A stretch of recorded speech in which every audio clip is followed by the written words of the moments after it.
Boris Johnson insisted the country has to invest billions to ease pressure in the NHS as he resisted pressure to axe a hike in national insurance.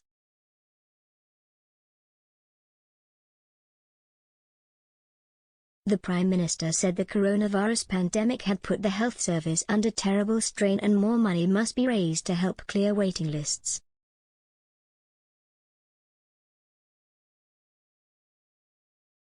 Ex-Brexit Secretary David Davis became the latest Conservative backbencher to call for the new levy to be scrapped.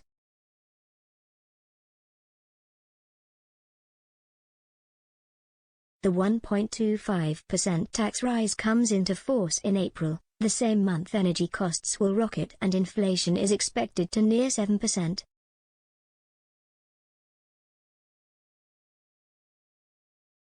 Mr. Johnson said, "The NHS has done an amazing job but it has been under terrible strain.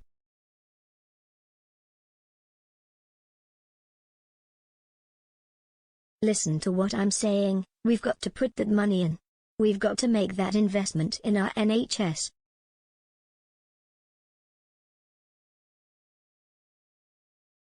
What I'm telling people is, if you want to fund our fantastic NHS, we have to pay for it, and this government is determined to do so."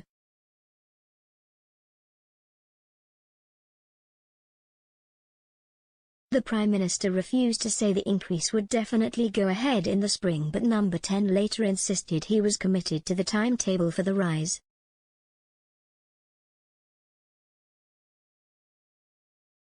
The £36 billion that the Treasury forecasts the extra national insurance contributions will provide has been earmarked to clear the NHS backlog and then to fund social care improvements.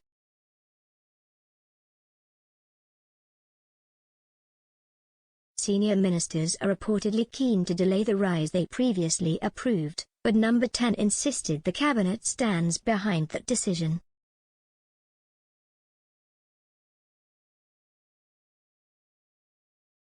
Education Secretary Nadhim Zahawi said going ahead with the hike was the right thing to do.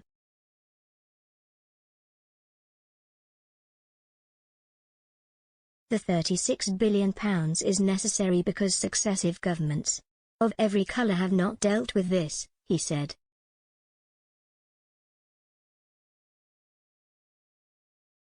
It is really important to remember that the highest earners, the 14% who earn the most, are paying 50%, they are paying half of that contribution, and the lowest earners, 6.1 million of the lowest earners, pay nothing, so it is as progressive as we can make it to deal with a problem that breaks many an individual in their old age.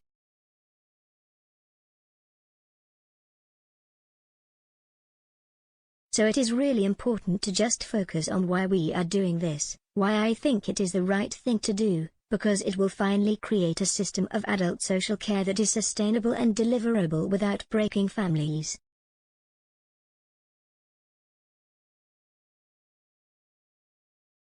Mr. Davis, who last week called for the Prime Minister to quit, said the national insurance rise would take away about 10% of disposable income for ordinary families.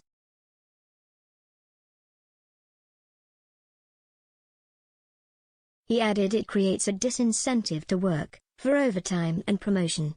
A disincentive for employment.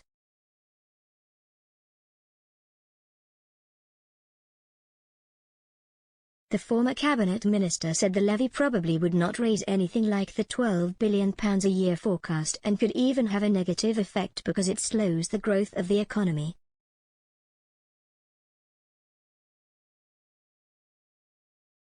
He said the plans were based on quite a lot of wrong data.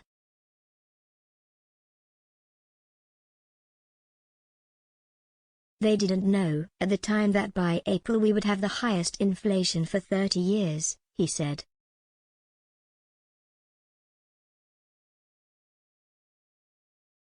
They didn't know that interest rates would be going up, that council tax would be going up, that fuel prices were about to rise by about £700 a year for an average family.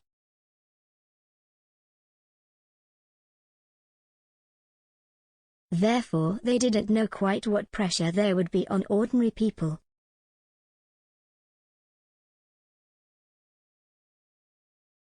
It comes as a petition calling for an emergency £500 payment for all pensioners has been backed by more than 11,500 people.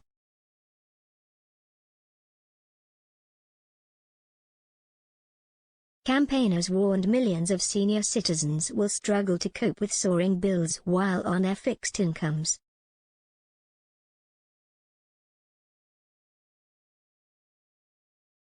The government will be forced to formally respond to the demand made in the petition organized by Silver Voices after it passed the trigger point of more than 10,000 signatures.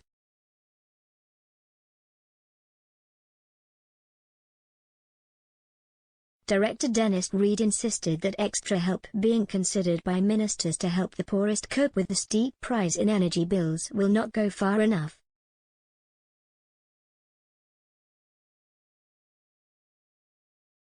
He warned the 3.1% pension increase in April will fall well short of the inflation rate, which is expected to reach nearly 7% by then.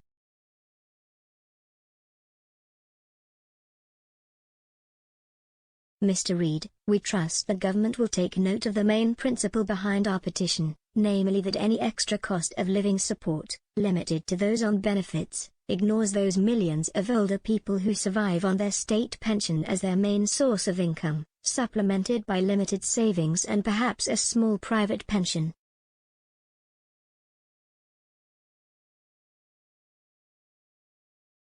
The large majority of older people will struggle to pay the astronomical energy increases being contemplated by the power companies.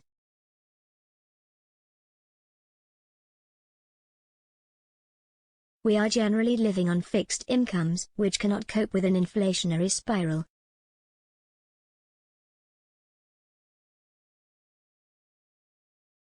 The government has a responsibility to make amends on its premature decision to suspend the triple lock for 2022 and provide emergency support for all pensioners.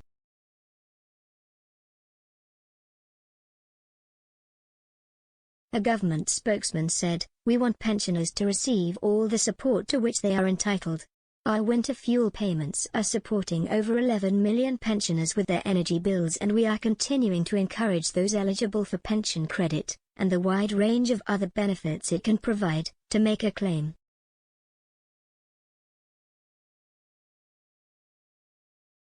The one-year move to temporarily suspend the triple lock ensures fairness for both pensioners and taxpayers. Combined with last year's 2.5% increase to pensions, a step we took when earnings fell and inflation barely rose, we have ensured pensioners' incomes have been protected.